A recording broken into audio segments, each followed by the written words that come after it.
Hello, क्या हाल है सबका। सब नहा धो के खा पी के पढ़ने के लिए आ गए हैं। बच्चों, नहाना धोना और खाना पीना बहुत जरूरी होता है, तभी हमारी पढ़ाई हो पाती है। इसलिए सबसे पहले मैं पूछता हूँ कि सारे नहा धो के खा पी के पढ़ने के लिए आ गए हैं। अगर नहीं नहाए तो नहा के आओ। स्टार्ट करते हैं वेक्टर पार्ट 4 से। इसके अंदर हम पढ़ेंगे रेजोल्यूशन ऑफ वेक्टर्स।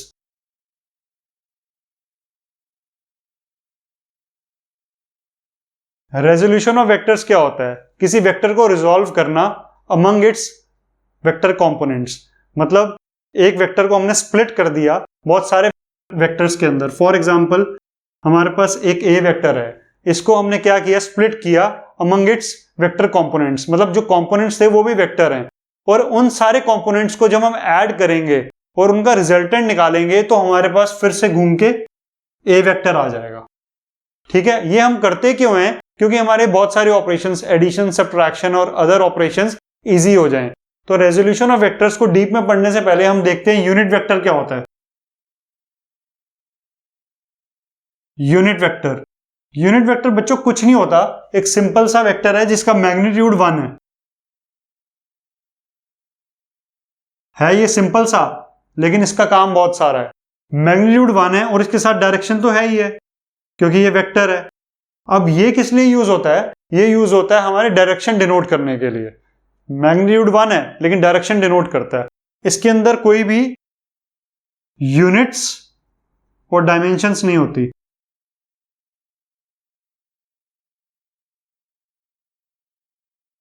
कोई भी यूनिट्स नहीं होते और कोई भी डायमेंशंस नहीं होती यूनिट वेक्टर की। अब यूनिट वेक्टर को हम डिनोट कैसे करते हैं? जैसे कि हमारे पास एक ए वेक्टर है, इसके अंदर मैग्नीट्यूड भी है और डायरेक्शन भी है, तो हम इसका मैग्नीट्यूड लिख सकते हैं ऐसे। अब इसकी डायरेक्शन कैसे लिखेंगे? डायरेक्शन के लिए हम यूनिट वेक्टर यूज कर लेते हैं। मैंने इसका यूनिट वेक्टर स्मॉल ए ले लिया। अब स्मॉल ए के ऊपर ना एक कैप लग जाती है यूनिट वेक्टर के लिए। ठीक है, तो स्मॉल ए यूनिट वेक्टर आ गया। इसका डायरेक्शन जो है और ए वेक्टर की डायरेक्शन सेम है। इसका मैग्नीट्यूड 1 है और इसका मैग्नीट्यूड ए मॉड है ना। तो बेसिकली हमें मिल गया मैग्नीट्यूड और डायरेक्शन। तो यही दोनों चीजें तो चाहिए थी वेक्टर को रिप्रेजेंट करने के लिए। ए वेक्टर के अंदर क्या क्या होता है? मैग्नीट्यूड होता है और डायरेक्शन होती है। ये दोनों चीजें आ गई। तो यूनिट वेक्टर हमारा डायरेक्शन डिनोट करने के लिए है। यहां पर डायरेक्शन है और यहां पर मैग्नीट्यूड है। तो हमारा यूनिट वेक्टर क्या होगा? Small a cap is equal to a vector upon उसका मैग्नीट्यूड। कभी भी यूनिट वेक्टर निकालना होगा तो ऐसे ही करेंगे, वेक्टर डिवाइड बाय उसका मैग्नीट्यूड कर लेंगे तो हमारे पास बचेगा सिर्फ डायरेक्शन। तो वही हमारा यूनिट वेक्टर होता है जो डायरेक्शन को डिनोट करता है। अब बेसिकली जो यूनिट वेक्टर होता है वो रेजोल्यूशन ऑफ वेक्टर्स के अंदर कैसे यूज होता है, उससे पहले हम ये देखेंगे कि हमारे पास रेक्टेंगुलर कोऑर्डिनेट सिस्टम होता है। एक तो प्लेन का होता है जिसमें एक्स एक्सिस और वाई एक्सिस होते हैं, और एक हमारे पास स्पेस का होता है जिसमें एक्स एक्सिस, वाई एक्सिस और जेड एक्सिस तीनों होते हैं। अब हमने क्या किया कि एक्स एक्सिस और वाई एक्सिस और जेड एक्सिस के अलोंग एक यूनिट वेक्टर हमने बाय डिफॉल्ट डिनोट कर दिए। एक्स एक्सिस के अलोंग है आई कैप और वाई एक्सिस के अलोंग है जे कैप। वैसे ही यहां पर भी देखें, एक्स एक्सिस के अलोंग है आई कैप, वाई एक्सिस के अलोंग है जे कैप और जेड एक्सिस के अलोंग है के कैप। तो इन तीनों वेक्टर को हम देखेंगे यहां से, तो हमारा जो मैग्नीट्यूड है तीनों वेक्टर का वो 1 के इक्वल होगा, है ना, क्योंकि यूनिट वेक्टर्स हैं। एक्स वाई जेड के अलोंग हमने एक यूनिट वेक्टर्स वैसे ही डिफाइन कर दिए हैं। ठीक है, और कोई भी वेक्टर अगर हम एक्स एक्सिस के अलोंग लेंगे, वाई एक्सिस के अलोंग लेंगे, जेड एक्सिस के अलोंग लेंगे, तो उसकी डायरेक्शन कैसे डिनोट कर सकते हैं हम? इस यूनिट वेक्टर से। ठीक है, तो इसका जो मैग्नीट्यूड है वो 1 है और they are all perpendicular to each other. They are all perpendicular to each other, perpendicular भी हैं। ठीक है, तो अब हम देखते हैं कि ये यूनिट वेक्टर कैसे रेजोल्यूशन ऑफ वेक्टर्स के अंदर काम आते हैं। बेसिकली हमने वेक्टर्स को स्प्लिट करना है उसके वेक्टर कंपोनेंट्स में, वहां पर यूनिट वेक्टर कैसे यूज होंगे, आइए देखते हैं।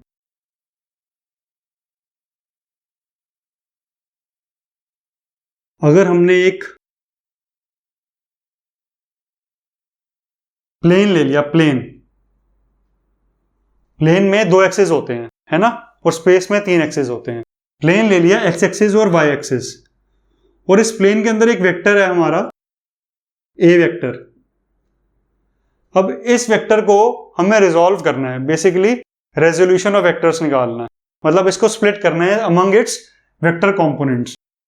तो अगर हमें ये थीटा दिया हुआ है तो एक्स एक्सिस से ये थीटा एंगल पे ए वेक्टर लाई कर रहा है, तो एक्स एक्सिस के लॉन्ग इसका मैग्नीट्यूड तो सबसे पहले क्या होगा, ए वेक्टर का इज इक्वल टू ए, और एक्स एक्सिस के अलॉन्ग इसका मैग्नीट्यूड क्या होगा, ये इसकी लेंथ कितनी होगी, ऑब्वियसली ए कॉस थीटा। जब इसका मैग्नीट्यूड ए है तो इसका क्या होगा, ए कॉस थीटा, और इसका कितना होगा, ए साइन थीटा।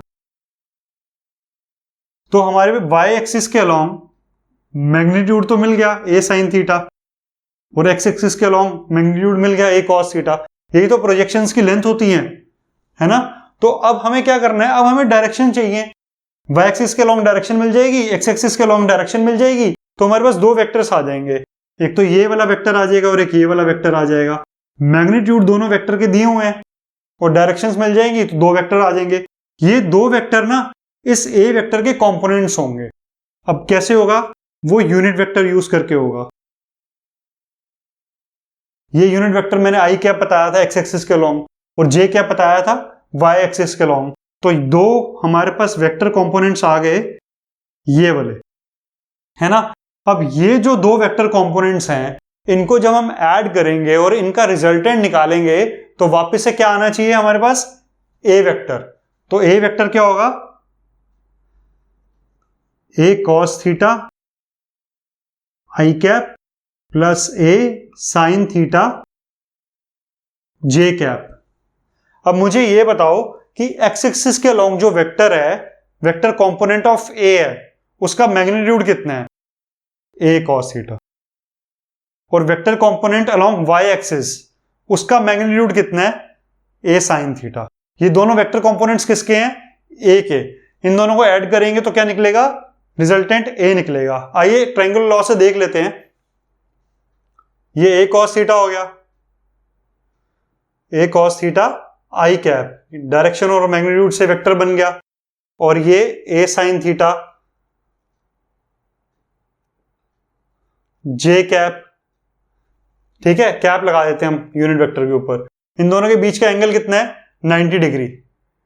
बच्चों हमेशा जब 2 वेक्टर्स के बीच का एंगल लेते हैं तो उनको टेल को मिला के लेते हैं। जैसे हमने 2 वेक्टर के बीच का एंगल लिया है, तो हमेशा टेल्स के बीच में जो एंगल बनेगा वो होता है उसके 2 वेक्टर्स के बीच का एंगल। ठीक है, तो हमने यहां पर क्या लिया, दोनों टेल्स को अगर हमने मिलाया, इसको उठा के यहां पर कर देते हैं, तो दोनों टेल्स के बीच का जो एंगल होगा वो 90 डिग्री होगा, है ना। तो इसके हेड से इसकी टेल हमने टच करी हुई है। अब इसकी टेल से इसके हेड तक पहुंचेंगे तो हमें रिजल्टेंट मिल जाएगा। ट्रायंगल लॉ ऑफ एडिशन के अंदर यही तो होता है। तो ये जो रिजल्टेंट होगा वो हमारा ए वेक्टर के इक्वल आ जाएगा। देखो ऐसे ही तो हो रहा है, ये हो गया हमारा ए कॉस थीटा आई कैप, और ये हो गया हमारा ए साइन थीटा जे कैप। तो मैं इसको यहां पर लिख देता हूं आई कैप और ये जे कैप, है ना।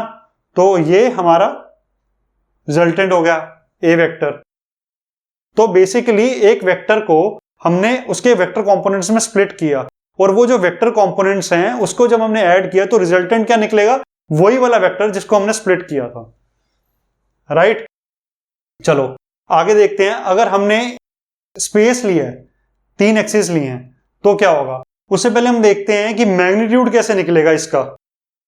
मैग्नीट्यूड कैसे निकलेगा, मैग्नीट्यूड तो पता ही है कि जो ए वेक्टर होगा उसका magnitude is equal to a square cos square theta plus a square sine square theta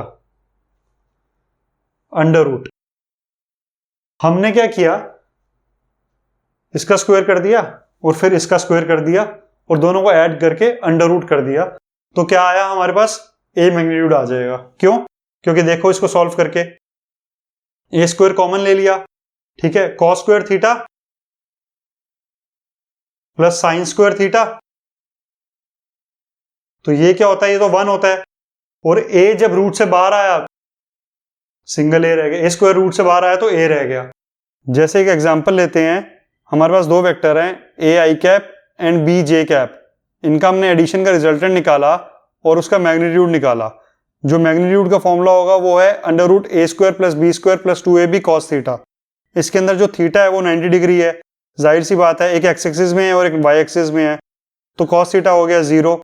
तो रिजल्टेंट का मैग्नीट्यूड आया under root A square plus B square. तो यही होता है इसका।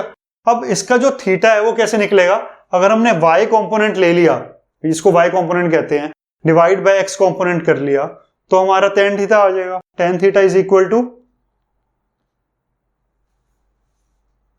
a sin theta upon a cos theta. Components ले रहे हैं ना, वेक्टर कॉम्पोनेंट के मैग्नीट्यूड ले रहे हैं, ठीक है। तो ये हमारा tan थीटा आ गया y component upon x component, y component upon x component, है ना। तो इससे हमारा क्या आ गया, tan थीटा आ गया। बेसिकली ये होता क्या है कि अगर हमें a sin थीटा और a cos थीटा नहीं थी, मतलब ऑब्वियसली पहले ही स्प्लिट होके हमें क्वेश्चन में आया है, तो हमें अगर उसका थीटा निकालना होगा तो यहां पर कुछ वैल्यू दी होगी और यहां कुछ वैल्यू दी होगी, तो दिस अपॉन दिस हो जाएगी, तो हमारा tan थीटा आ जाएगा, थीटा निकल जाएगा उससे। तो नेक्स्ट हम देखते हैं कि अगर ये वाला जो थीटा है ये ग्रेटर देन 90 डिग्री हो या 90 डिग्री हो तो क्या होगा।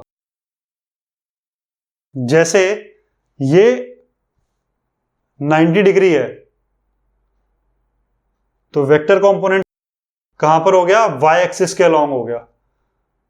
एक पूरा वेक्टर कंपोनेंट नहीं, सॉरी, वेक्टर ही हमारा y एक्सिस के अलोंग हो गया अगर ये थीटा 90 डिग्री है,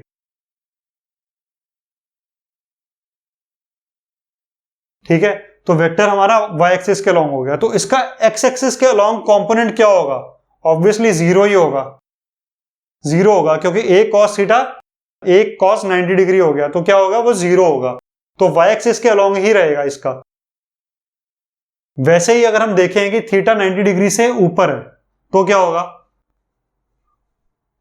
तो हमारा माइनस एक्स एक्सिस भी पिक्चर में आ जाएगा। ये एक्स एक्सिस है, ये माइनस एक्स एक्सिस है ना, और ये वाई एक्सिस है, और हमारा वेक्टर जो है वो कुछ इस डायरेक्शन में है, ए वेक्टर, जिसमें ये जो थीटा है वो 90 डिग्री से ऊपर है, जैसे अगर 120 डिग्री होता है, ठीक है। तो क्या होगा कि ये वाला जो वेक्टर है ये कैसे रिजॉल्व होगा, अब अपने वेक्टर कंपोनेंट्स के अंदर एक तो वाई एक्सिस में रिजॉल्व होगा और एक माइनस एक्स एक्सिस में रिजॉल्व होगा। तो ये क्या होगा, नेगेटिव आ जाएगा इसका एक कंपोनेंट, माइनस एक्स एक्सिस में है ना, और वाई एक्सिस में तो पॉजिटिव ही आएगा। तो बेसिकली जो वेक्टर कंपोनेंट्स हैं वो नेगेटिव भी हो सकते हैं, पॉजिटिव भी हो सकते हैं और जीरो भी हो सकते हैं। जीरो का एग्जांपल अभी हमने देखा था, अगर vector a along y axis है तो एक्स एक्सिस के अलोंग क्या होगा, उसका कंपोनेंट 0 होगा, है ना। और अगर वेक्टर ए जो है वो इस क्वाड्रेंट के अंदर है तो क्या होगा, हमारा एक्स एक्सिस के अंदर जब वेक्टर कंपोनेंट देखेंगे इसका तो वो क्या आएगा, नेगेटिव आ जाएगा, और वाई एक्सिस में पॉजिटिव आएगा, ऐसे होगा। तो वाई एक्सिस में भी नेगेटिव आ जाएगा और एक्स एक्सिस में भी नेगेटिव आ जाएगा, ठीक है। तो वेक्टर कंपोनेंट नेगेटिव भी हो सकते हैं, पॉजिटिव भी हो सकते हैं और जीरो भी हो सकते हैं। तो बेसिकली ये एक्स एक्सिस और वाई एक्सिस को हम टिल्ट भी कर सकते हैं। फॉर एग्जांपल अगर हमें कोई वेक्टर दिया हुआ है,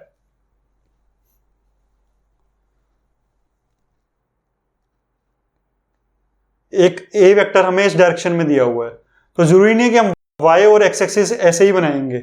बेसिकली हमने क्या किया, हमने टिल्ट कर दिया, हमने इसको कहा कि भाई एक्स एक्सिस यहां पर है और वाई एक्सिस हमारा फिर उसके परपेंडिकुलर हो जाएगा इस डायरेक्शन में।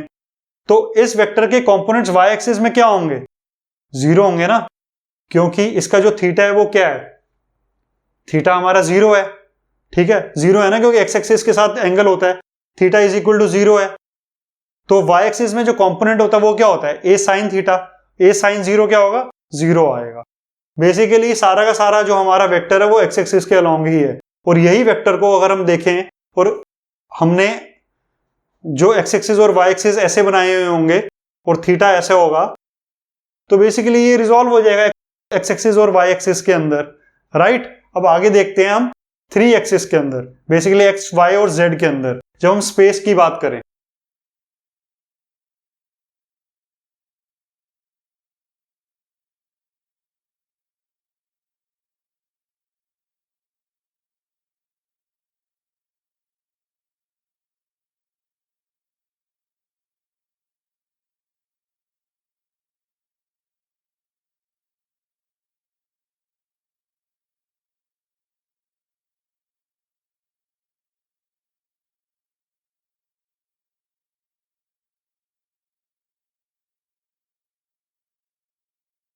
तो बच्चों हमने क्या किया है, हमने 3 कोऑर्डिनेट एक्सिस ले लिए हैं, एक्स वाई जेड। तो ये क्या है, स्पेस है। स्पेस के अंदर 3 एक्सिस आ जाते हैं ना।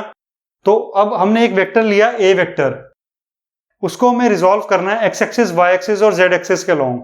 तो ए वेक्टर और एक्स एक्सिस के बीच का जो एंगल है वो है अल्फा, ए वेक्टर और वाई एक्सिस के बीच का जो एंगल है वो है बीटा, और ए वेक्टर और जेड एक्सिस के बीच का जो एंगल है वो है गामा। ठीक है, तो इसके जो कंपोनेंट्स होंगे अलोंग एक्स वाई और जेड एक्सिस होंगे वो क्या होंगे, ए एक्स, ए वाई और ए जेड। ठीक है, ये हमने क्यूबॉइड बनाया है ताकि हमें थोड़ा सा 3D व्यू आ पाए। तो अगर हमने कंपोनेंट्स देखेंगे इसके एक्स एक्सिस के लॉन्ग, तो वो क्या आएगा, ए वेक्टर, इसका मैग्नीट्यूड कॉस अल्फा है ना, जिसको हम ए कॉस अल्फा भी लिख सकते हैं सीधा। वाई एक्सिस के लॉन्ग आएगा ए मैग्नीट्यूड कॉस बीटा, और जेड एक्सिस के लॉन्ग होगा ए मैग्नीट्यूड कॉस गामा। ऐसा ही तो था बेसिकली। क्या था कि अगर हमने पहले देखा था एक्स एक्सिस और वाई एक्सिस के बीच का एक वेक्टर है ए वेक्टर, और इसको अगर जब हम रिजॉल्व करेंगे तो यहां पर अगर एंगल थीटा दिया होगा तो ये वाला जो लेंथ आएगी वो कितनी आएगी, ए कॉस थीटा। थीटा किसके बीच का एंगल था, एक्स एक्सिस और वेक्टर के बीच का, और एक्स एक्सिस के अलोंग जो कंपोनेंट होगा उसका मैग्नीट्यूड क्या होगा, ए कॉस थीटा। तो वैसे ही इसके बीच का एंगल क्या है, अल्फा है। तो एक्स एक्सिस के अलोंग जो मैग्नीट्यूड होगा कंपोनेंट का वो होगा ए कॉस अल्फा। वैसे ही वाई एक्सिस के अलोंग होगा ए कॉस बीटा, क्योंकि यहां पर बीटा ए वेक्टर और वाई एक्सिस के बीच का एंगल है। तो हम क्या करेंगे, जब इसकी प्रोजेक्शन देखेंगे वाई एक्सिस के अलोंग तो ए कॉस बीटा आएगा, वैसे ही ए कॉस गामा आएगा। ठीक है, यहां पर साइन क्यों नहीं है, क्योंकि यहां पर हम सीधा एक एंगल ले रहे हैं वाई एक्सिस और ए के बीच में, वहां पर हमने एंगल थीटा सिर्फ एक्स एक्सिस और ए के बीच में लिया हुआ था, इसलिए वाई एक्सिस के अलोंग जो कंपोनेंट था वो था ए साइन थीटा। लेकिन यहां पर हमारा सीधा बीटा एंगल अवेलेबल है वाई एक्सिस और वेक्टर के बीच में, तो ए कॉस बीटा हो गया वाई एक्सिस के अलोंग हमारा मैग्नीट्यूड ऑफ वेक्टर कंपोनेंट, और ए कॉस गामा हो गया हमारा जेड एक्सिस के अलोंग। ठीक है, अल्फा बीटा गामा जो था वो एंगल थे ए वेक्टर और एक्स एक्सिस, वाई एक्सिस और जेड एक्सिस के बीच में। तो हम इसको लिख सकते हैं ए कॉस अल्फा, ए कॉस बीटा, क्योंकि हमारा जो मैग्नीट्यूड है हम उसको ऐसे रिप्रेजेंट कर सकते हैं ना सीधा ए से, और ए कॉस गामा। अब इसके साथ अगर हम यूनिट वेक्टर्स लगा दें एक्स एक्सिस, वाई एक्सिस और जेड एक्सिस के अलोंग, तो हमारे पूरे वेक्टर कंपोनेंट्स आ जाएंगे। मैग्नीट्यूड तो हमारे पास है ही है, वेक्टर कंपोनेंट्स मिल जाएंगे और हमारी प्रोजेक्शंस आ जाएंगी। बेसिकली वेक्टर कंपोनेंट्स में ये ए वेक्टर जो है वो रिजॉल्व हो जाएगा। तो हम ए वेक्टर को क्या लिख सकते हैं, ए कॉस अल्फा आई कैप, यही तो होता है एक्स एक्सिस के अलोंग यूनिट वेक्टर, ए cos beta J cap plus ए कॉस गामा के कैप, यही तो होता है बच्चों। ठीक है, तो हमारा ये जो वेक्टर कंपोनेंट्स आए हैं जब हम इसको ऐड करेंगे तो उसका रिजल्टेंट निकलेगा वो ए ही वेक्टर निकलेगा, है ना। अब इसके मैग्नीट्यूड देखते हैं, मैग्नीट्यूड क्या होगा, ए वेक्टर है, इसका मैग्नीट्यूड कैसे आएगा, बेसिकली आएगा कैसे कि हम क्या करेंगे, पहले ना हम 2 का रिजल्टेंट निकाल लेते हैं, 3 है ना इसमें, 2 का रिजल्टेंट निकाल लेते हैं। कैसे, अगर हमने ए एक्स और ए जेड ले लिया, ए वाई को भूल जाओ अभी, तो इसका जो वेक्टर आएगा रिजल्टेंट वो कुछ ऐसा आएगा। यहां पर ये बनाना मत, मैं रफली बना रहा हूं, तो ये एक कुछ ऐसा आएगा, है ना, ऐसा सा आ जाएगा। और इसका जो मैग्नीट्यूड होगा वो क्या होगा, वो हमने देखा ही हुआ है कि A cos alpha whole square plus A cos gamma whole square, उसका अंडर रूट। अभी वाई एक्सिस वाला भूल जाओ, है ना, यही होता है ना, ए कॉस अल्फा का होल स्क्वायर और ए कॉस गामा का होल स्क्वायर अंडर रूट। अब जब ये वाला मैग्नीट्यूड, ये वाला वेक्टर और जो वाई वाला वेक्टर है, इसका हम रिजल्टेंट निकालेंगे ऐड करने के बाद, तो हमें ए वेक्टर मिल जाएगा, है ना। तो ये क्या है, ए कॉस अल्फा और ए कॉस गामा, इनके स्क्वायर्स करके अंडर रूट कर दिया। ठीक है, अब इसका जो हम स्क्वायर करेंगे तो क्या आएगा, ए कॉस अल्फा का स्क्वायर और ए कॉस गामा का स्क्वायर। ठीक है, और जब इन दोनों को ऐड करके हम A cos alpha square, A cos gamma square plus A cos beta का square, A cos alpha whole square plus A cos beta का होल स्क्वायर प्लस ए कॉस गामा का होल स्क्वायर, इसका जब अंडर रूट करेंगे तो हमें ए का मिल जाएगा मैग्नीट्यूड। ये क्लियरली समझ में आया? अगर नहीं समझ में आया तो दोबारा लिख के देता हूं। अगर हमने z एक्सिस और x एक्सिस का हमने रिजल्टेंट निकाला तो वो क्या आएगा, सपोज उसको r ले लेते हैं, ठीक है। r जो है वो हमारा क्या आएगा, a cos अल्फा का whole square plus a cos beta का होल स्क्वायर, है ना, a cos गामा का होल स्क्वायर, यही आएगा ना r, ठीक है। जब हम इसका स्क्वायर करेंगे, ये r का मैग्नीट्यूड है, इसका स्क्वायर करेंगे तो हमारा आ जाएगा is equal to a cos alpha का स्क्वायर प्लस ए कॉस गामा का स्क्वायर। अब इसका और इसका y का रिजल्टेंट क्या होगा, a होगा, है ना। तो इसका स्क्वायर भी आ जाएगा साथ में, प्लस हो जाएगा इसके, तो हमें रिजल्टेंट का मैग्नीट्यूड मिल जाएगा जो कि ये होगा। क्लियरली समझ में आ गया? तो ऐसे निकलता है 3 एक्सिस के अंदर हमारा magnitude.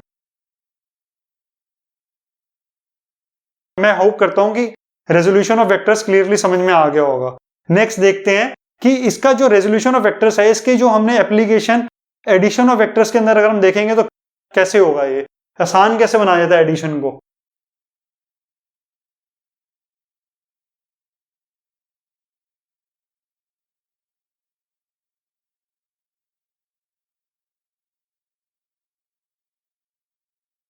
Analytical method, addition of vectors analytical method. Basically हम वेक्टर्स को रिजॉल्व करेंगे उसके वेक्टर कंपोनेंट्स में और फिर दो वेक्टर्स को ऐड करेंगे। फॉर एग्जांपल अगर हमने ए वेक्टर लिया, उसको हमने रिजॉल्व किया हुआ है already, A cos theta i cap plus A sine theta j cap, ठीक है। और हमारे पास एक बी वेक्टर है, वो है B cos phi I cap plus B sine phi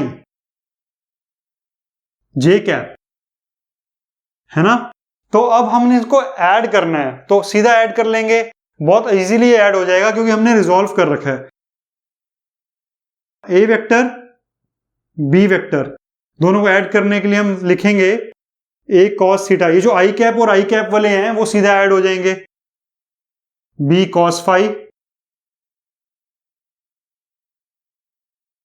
plus A sine theta plus B sine phi, ये J cap हो जाएगा। बेसिकली हुआ क्या है कि हमारा जो वेक्टर एडिशन है वो कॉम्यूटेटिव और एसोसिएटिव लॉ को फॉलो करता है। तो इसका जो हमारा एक जो एक्स एक्सिस के अलोंग जो कंपोनेंट्स थे वेक्टर के, वो दोनों एक साथ ऐड हो गए, और जो वाई एक्सिस के अलोंग थे वो एक साथ ऐड हो गए, है ना। तो बेसिकली ये हुआ क्या है कि जो ए प्लस बी वेक्टर है, A vector plus B vector, इसके जो एक्स एक्सिस के अलोंग मैग्नीट्यूड होगा इसके कंपोनेंट का, बेसिकली अब एक ये नया वेक्टर बन गया है A vector plus B vector. इस वेक्टर का जो एक्स एक्सिस के अलोंग वेक्टर कंपोनेंट होगा उसका जो मैग्नीट्यूड होगा वो होगा ए cos theta plus B cos phi, और वाई एक्सिस के अलोंग होगा A sine theta plus B sine phi. तो दो वेक्टर कंपोनेंट्स आ गए, और सिंपली हमने इसको ऐड करने के लिए कैसे किया, रिजॉल्व कर लिया ए वेक्टर और बी वेक्टर को और फिर उनको ऐड कर दिए। बेसिकली हुआ क्या कि दोनों के एक्स एक्सिस के में जो कंपोनेंट्स थे वो ऐड हो गए इंडिविजुअली, और जो वाई एक्सिस में कंपोनेंट्स थे वो ऐड हो गए इंडिविजुअली, ठीक है। तो ऐसे होती है एडिशन ऑफ वेक्टर्स। तो कितने भी नंबर ऑफ वेक्टर्स को एडिशन सब्ट्रैक्शन हम कर सकते हैं रेजोल्यूशन निकाल के। देखते हैं, सब्ट्रैक्शन भी करके देखते हैं।